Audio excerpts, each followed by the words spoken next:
Watch this video before learning Korean. And maybe you're in the beginning stages of learning Korean, and this video found you for a good reason. Because today in this video, I want to go over 7 common mistakes when learning Korean. And if we can all avoid these mistakes, and I think we can learn and improve Korean so much faster. So, are we ready? This is really important. Let's have undivided attention for next probably 10 to 20 minutes, and I'll go over one mistake at a time and how we can have a solution for those mistakes too, so you can have the answer. You ready? So let's get started. Number 1. Mistake number 1 is not having both input and output. So input is literally, as the word says, what goes into you. And that could include like vocabulary pattern acquisition. So you're acquiring that knowledge. Like, oh, I see I learned family members today. I learned some clothes in Korean. So you're learning. And you also learn patterns in Korean. Yeah. Now, another input that's popular is listening practice. And maybe you're watching a lot of K dramas and K pop, and that's amazing. That's a great input. And we have reading, and you're learning the alphabet and you're reading Korean, like with your eyes. That's a great input. And comprehending. So you're reading something, you're comprehending something, amazing input. But here, I'm not saying input is bad. I think input is amazing. It's a must, right? But here we say, and mistake number 1 is just not having both input and output. So I'm going to go over what outputs are. Those are things that you produce, that comes out of your mouth, that comes out of your hands, like speaking, having a conversation with someone in Korean, or writing. So you're like moving your hands to apply what you learned, and pronouncing things out loud, or shadowing practice, because that's like going out from you. You are doing an output from you. So I want to ask you, this is like a real moment of truth. Are we having both equally? Are you doing like 30% of input or 70% of output? Or maybe the opposite. Are you doing like maybe 80% of the times you're just like input, input, input. And then you're maybe having 20% of output. And I think it really depends on your journey, like stages of your journey too. If you're in a very beginner, you have nothing to do an output of course, we can't do any output. But let's say you did learn a full lesson on how to read Korean, and like you're not actually pronouncing anything, and you're just like, checking the notes and like reading it with your eyes only without any output. I think that will kind of ruin everything, because it's really important that we do both input and then go out in the world and go do output. Even on your own, too. Maybe record yourself on your phone pronouncing things that you learned today. Maybe today you can go like, hey, today I learned family members in Korean. Mom is 엄마, dad is 아빠. Like, you are doing an output practice, and that's so important. And if you're only doing output, probably you have lack of knowledge too, because we have to always acquire new knowledge. So I'm saying both input and output are equally important. And I hope you get reminded today that we're doing, hey, maybe I'm doing too much input but not output. Hey, I'm doing too much output but not too much input. And I gotta have both. And this will change the game for you. All right. And now let's go on to mistake number 2. Hiding behind, I'm not ready yet. Can you relate to this? Like, let's be really honest. Today, it's gonna be something like tough love kind of video. I'm gonna just like bust all the truth to you. And if this is something that you're like, oh my God, how did you know? Like you just have to like calm and admit and change, right? So here, if you're hiding behind your fears, and you go, hey, I'm not ready yet, that's really fear speaking to you. And here are 4 truths that I want to have you repeat after me. Number 1, fluency happens while you're making mistakes. That's the truth. Or through making mistakes, you're building fluency. Because truth number 2, mistakes are actually what helps you gather information. Can you believe that? There was a really famous quote about this, and it blew my mind. And she wrote something about this, like how mistakes help us gather so much information on our way. Like, okay, you made a mistake. Okay, I gather another information. I gather another valuable lesson. That's an information you get. And then when those information just like piles up, that's when fluency happens. That's when the real big result happens, right? So that is really the truth. And I hope in my class, by the way, if you're taking my Zoom class or if you're taking my courses too, I always teach like love your mistakes. Like we do something called love your mistakes. And I think that it's such an important mindset when you're learning Korean. You love your mistakes and you actually get to enjoy the process so much. And you realize how mistakes help you gather information, although it hurts at times. It's the best thing. And number three, I want you to remember this is the truth. Speaking early builds confidence. You'll be surprised. Like those like wrong pronunciation and like broken Korean, broken English. Grammar is out the window, but you're still trying to go like 반찬 더, 반찬 더 줘요, 주세요. Like those things, it's actually adding to you to give you confidence later on. Isn't that so cool? It builds confidence if you speak early and not wait until I'm not ready. I'm not ready. I only know one phrase. Speak that one phrase. And with that one phrase, it becomes two phrases, and then three phrases, four phrases, 10 phrases, 20 phrases. And I was able to do it today. I'm going to do it next time too. I wasn't able to do it today. No one understood me. I tried to speak it. Oh, bummer. But tomorrow I'm going to try it again. The resilience is your superpower. And truth number four, it's a funny one that I had to remind you. Some of you watching, I actually get a lot of clients. I have a lot of students all over the world tell me they're over 60 years old, over 50 years old, 70 years. They literally comment on my videos and they're watching and they're like, my brain's too old. It's too. I want to remind you something. You're not cheese. Learning doesn't have an expiration date. I'm not cheese, you're not cheese, we're not expiring until we die. There's always space for learning. You're never too old to learn, right? So I want to remind you that. So have that truth in your heart. I'm not cheese. I'm not going to expire. Learning doesn't have an expiration date. And I hope that we continue to remember these and not hide behind, I'm not ready yet. Right? Because once that fear goes away, once we really know that our like capability, learning gets tripled in our brain. It's the mind shift is so big. Okay, so here I reveal you mistake number three. Number three, trying to do it all alone. No accountability, easy to quit. There's like you will go on for 2 months and then you will lose momentum. No one's gonna tell you, hey, get back up because you're doing it all alone. That's what happened to me when I first started doing Korean with Aina, this whole thing, my company. I tried to do everything on my own and I was like, oh my goodness, I need help. I can't do this. And the moment I admitted that, I'm like, I need help.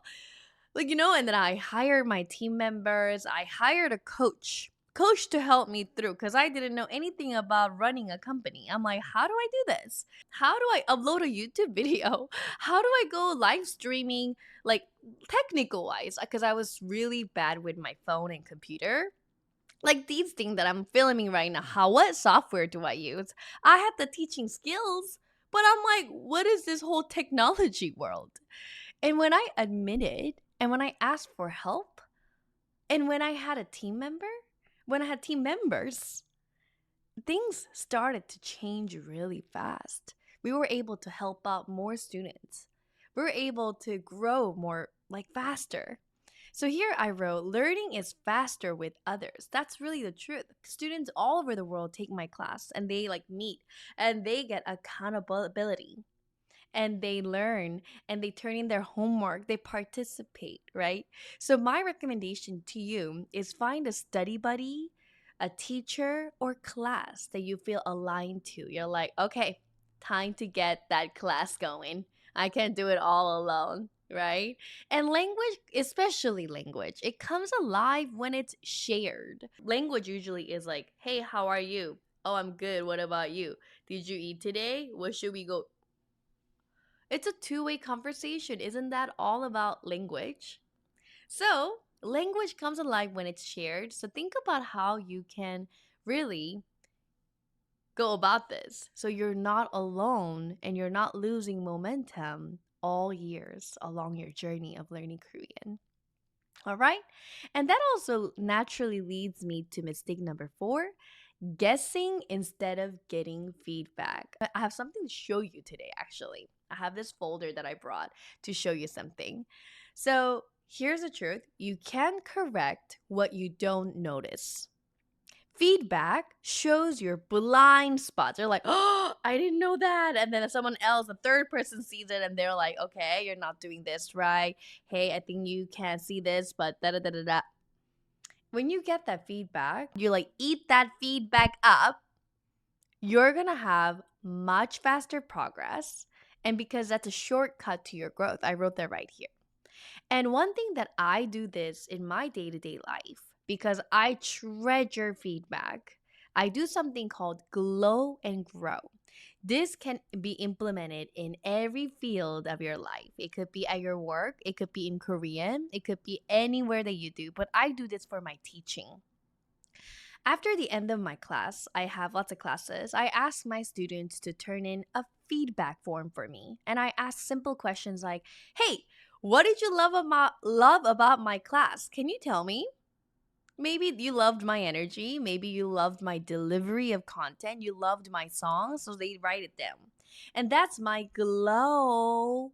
It's like something that's like glowing. So I write it down. So I look at the feedback form and I write my glows down. And I'm like, wow, that's what students loved. That's what real glow and grow. Do you see? That's what you really loved. I see. So I write it down looking at the form. I did this so many times. It's like unbelievable times. I have a full folder of it that I've done so many pages of Glow and Grow. Every time they turn in a feedback, I have the Glow and Grow folder. Every month I do this. I have so many pages of it. And so that's why important is because I know what I'm doing well and I want to double down, triple down on my strength. You know what I mean? I want to grow that skill even more and make it my strength. That's my glow. And then I ask another question in the feedback form. Hey, what is something that you want me to improve on? How can I improve this course? How can I improve my teaching?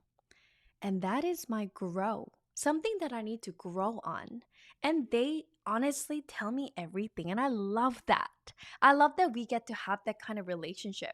I give them my feedback to them, right? Glow and grow, what they're doing well, what they're not doing well, how can they improve? And they're giving me glow and grow. And I write that down, take it to my heart. And without my glow and grow for past 9 years, I don't think I can be here teaching.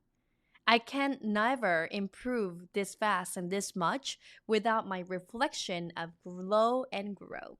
So, this is something I highly recommend. And, if you are only thinking to yourself, what is my glow and grow? You can miss your blind spots. But if you ask your trusted friends, your teachers, they will give you glow and grows, especially the safe people that you trust. Ask them, like work evaluation, Korean evaluation. And if you learn the skill of getting that feedback, of course, like get it from the right people. Don't get it from like someone that doesn't even like love you, right? So you want to trust that person enough to really eat that. So you eat your feedback, nom nom nom. It's like the most delicious thing, and you digest it, and then you apply what you learn from feedback. That's when change happens. It's so magical, right? So that's mistake number 4. Let's go to mistake number 5. Number 5 is studying only when you feel like it. Wow, wow, wow. So here I wrote progress loves consistency. And I just have this one image that I put together here. So this mistake is what this picture shows. You have a plant And just think about you water the plant only when you feel like it. What will happen? It will die. Like, bye, plant. That's that's what's gonna happen. So I wrote water, water, water. And think about it.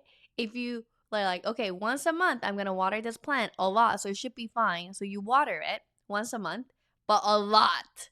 You wanna cram everything in one day. It's still gonna die.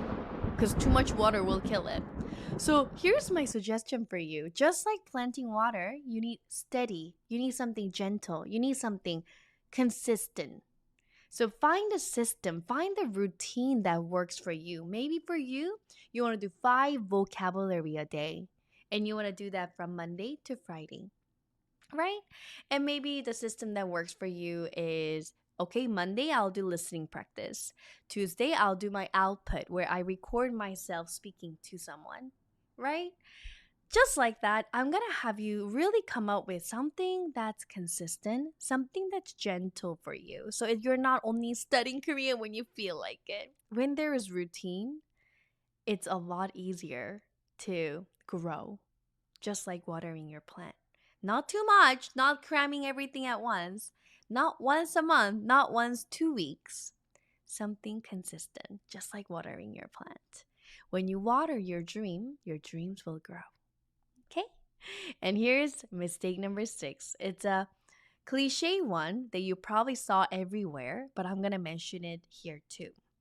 Relying on romanization for too long. Okay.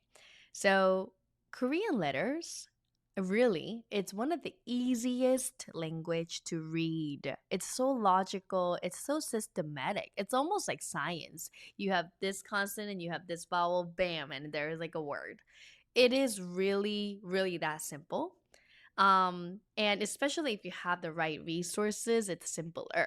Cause you're like, wait, I come from learning English and I see different characters. How do I do this? Right? But if you have like better resource or help, it's gonna be easier. But my reminder to you is learn Hangul early on. Hangul is Korean alphabet. Romanization will limit your pronunciation and your progress. Once you know how to read Korean, everything will click faster because later on you're going to learn patterns and you're going to learn how to make sentences. And all of that will come back to you with asking you, hey, what does it end in? Does it end in a consonant? Does it end in a vowel? What vowel does it end in? Grammar will ask you questions about the alphabet. Because without learning how each vowel and consonant looks like, you won't know how to piece things together, right? So I want you today, if you're watching this for the first time, I want you to start. The very first thing you want to start is learning how to read Hangul. I promise you, with the right resources and right support, you're going to learn how to read fluently in 2 weeks. Realistically, 2 weeks with practice time too. All right. And talking about this, I do recommend one of my books here. I have lots of books that I wrote, but one for reading is this one, Read Korean Step by Step. Super affordable. It's $7 book, color coded, 60 pages. People from all over the world have this book and they found it super helpful. So if you're looking for a super student friendly book, highly recommend this $7 book. I'm going to have to leave the link in the description. You can check it all out in the description, or you can go to my website right here. If you're like, what is description? I don't know where to do that. Here's my website too. So this is something I highly recommend for all beginners who are starting to learn Korean. But some people probably will wonder, like, Aina, more than the book, I need support. I'm not the type to person to sit down and learn everything on my own. I am like that too. I need a teacher. I need a mentor, like to actually give me feedback and tell me and guide me through step by step. If you're someone like that, I also have a full course about this called Read Korean Like a Pro. So in here, I have videos. I have like a lot of videos step by step how to read consonant, vowels, double vowels, 받침, how to blend words. Let's practice together. And then you get to also have quizzes inside of them. You can ask questions, and I will give you that support that you need. You have lots of questions, and I would love to answer all of them because that's how we learn. Yes. So all of that, and then books too. Everything that you need is here inside of my course if you need more than a book. So I'll also have that in the description or right here on my website. Okay. And if you already are past the stage of reading Korean, I have other resources like this so you can check it all out, like Korean dictionary for expanding your vocabulary and verb for expanding your vocabulary, or speaking Korean using Speak Korean Anywhere book, which includes 288, actually 288, I counted them, practical Korean phrases. And we also have a South Travel, the Korea travel guide if you're traveling to Korea. Okay, so that's just a little bit about the support that I can give you. And now let's go to the last page, which is mistake number 7, studying once and forgetting fast. I have students and they email me, they ask me, Aina, I learned this, but I forgot. And first things I want to tell you, it's normal. If you're human, of course we forget. I forget things all the time. That's why I have sticky notes everywhere in my room. Sticky note here, sticky note there. Like, I forget things. And that is so normal. That's the first reminder I want to tell you. And to not forget things, to have the knowledge go into your memory, we can do one thing. We can review, review, review, review, review, review, review, review, review. So many times to the point where things are automatic to you. I've taught, let's say, I teach a lot, right, for many, many years. And some lessons I've taught it over 100 times. Okay, just imagine that. Imagine teaching the same lesson 100 times. Okay? So you repeat the same thing so many times, it's like I can teach just like I wake up, I can teach about that content because I memorized the whole thing because I did it so many times. I didn't even have to try because it's like automatic. I reviewed it, I did it so many times. I mastered that lesson, right? So just like that. And there are lessons that I teach for the first time and I'm like, how do I do this? Right? So just like that, if you're in this like, hey, I forgot everything that I learned, how do I turn this into my memory? Know that here's one way, one and only way. We're going to review consistently, revisit the old lessons, and continuously feed our brain what we learned in the past so we don't forget what we learned. Because it would be sad if we forget everything that we learned. So if your brain feels like, hey, I think I forgot too much. So my suggestion to you is do not move on to the new chapter today. Maybe go back to the yesterday's chapter or the day before yesterday's chapter so we can really drill that, knowledge to our memory. Mm. So review, review, review multiple times. All right? And that wraps up everything for this video. 7 common mistakes when learning Korean. Okay? So I hope you found this video helpful. How do you feel about it? Let me know in the comments. By the way, I read all your comments. Like, that makes my day. And you and I have two-way communication, and I just really treasure you guys. Treasure our community here on YouTube. And you guys are seriously one of the big highlights of my days. So thank you for being here. I love you guys so much.